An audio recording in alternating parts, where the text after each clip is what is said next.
Haya bam, tuanze hasa kipindi na volleyball na hasa volleyball ya wanaume ambako GSU waliweza kurejesha taji lao baada tu ya kuwazaba wana Kenya Ports Authority KPA hasa seti 3-2 katika finali ambayo iliandaliwa katika uga wa ndani wa Kasarani. GSU na KPA wote wakiweza kufuzu katika michuano ya klabu bingwa barani Afrika volleyball kwa wanaume ambayo itakuwa inaandaliwa mwaka kesho. Je, pande hizi zote mbili zinazungumzaje? Tuanze na hasa mabingwa ambao ni GSU.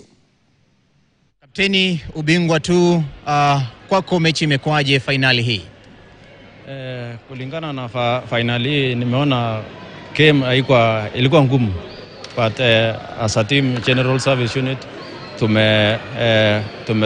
tumetumia effort ya team yote tukawin 3-0. Seti ya kwanza utaizungumziaje kwa kwanza vizuri?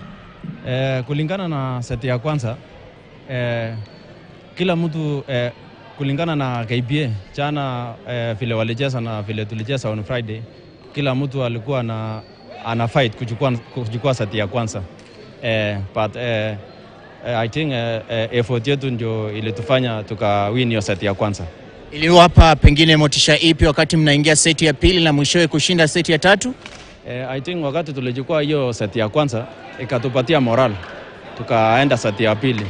Wakati tulifika seti ya pili we put more effort, I think mpaka tukaenda seti ya tatu. Kibarua sasa ni katika dimba la Afrika na pengine mnasaka kuingia katika 3 bora kwa mara ya kwanza kwa zaidi ya miaka 20. Hili litawezekana pakubwa? Nadhani itawezekana. Yeah. Nafurahia kurudisha hiyo ubingwa kwa sababu ilikuwa imeenda for 2 years, lakini niko na furaha sana kwa sababu sikuwa na wachezaji ambao nilikuwa nafikiria nitashinda, lakini kwa dui Mungu akanisaidia nikangangana na wachezaji wachache mpaka nikashinda. So nashukuru Mungu sana.